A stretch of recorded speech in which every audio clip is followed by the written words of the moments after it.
একজনের বার্ধক্য ভাতার টাকা ঢুকছে অন্য একটি ব্যক্তির অ্যাকাউন্টে। এর আগেও গড়বেতা ৩ নম্বর ব্লকে এই ঘটনা ঘটেছে। আর এই ঘটনার সামনে আসতেই গড়বেতা ৩ নম্বর ব্লকের ভিডিও তদন্ত শুরু করে গ্রেপ্তার করেছিল একজনকে। ফের এই ঘটনার সামনে এলো চন্দ্রকোনা রোডে দুর্লভগঞ্জে। জানা গিয়েছে জ্যোৎস্না সরকার তার বার্ধক্য ভাতার টাকা খড়গপুরের এক ব্যক্তির অ্যাকাউন্টে ঢুকছে কয়েক মাস ধরে। প্রশাসনের তরফ থেকে এবং ব্যাংকের তরফ থেকে জানানো হয়েছে অ্যাকাউন্ট নম্বর সহ নাম দিয়ে। এই ঘটনায় দ্বারস্থ হয়েছে বিডিওর কাছে, যদিও কোনো রকম সাহায্য পাননি তিনি, এমনটাই অভিযোগ করছেন জ্যোৎস্না সরকার। কি অভিযোগ করছেন তিনি শোনাবো আপনাদের। আগে কি ঘটনা ঘটেছে ঠিক বলতে পারছি না, তো আমরা তদন্ত করে যেটা পেয়েছি তাতে আমরা কিন্তু মানে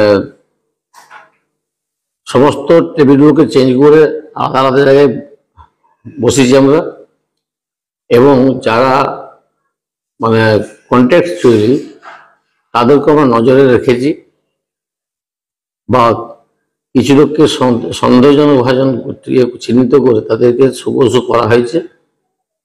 এবং আমরা এলাকা ভিত্তিক সমস্ত অঞ্চল পঞ্চায়েত দিকে সতর্কবার্তা পাঠিয়েছি, এবং সেই সতর্কবার্তা অনুসারে সেখানে মানে ভেরিফিকেশন চলছে।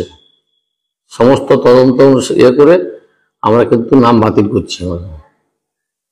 আমরা পদক্ষেপ নিয়েছি বলতে আমরা মানে এখনো অ্যারেস্ট হয়নি, কিন্তু আমরা মূল আসামিকে ধরার জন্য আমরা চেষ্টা করছি।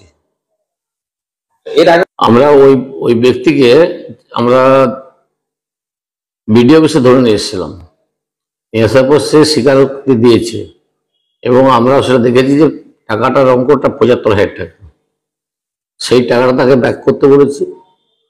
আর দ্বিতীয় কথা হচ্ছে আমরা তাকে এখন ছেড়ে রেখেছি তদন্ত মানে যাতে নিরপেক্ষ করা যায়, সেই জন্য তাকে ছেড়ে রাখা হয়েছে।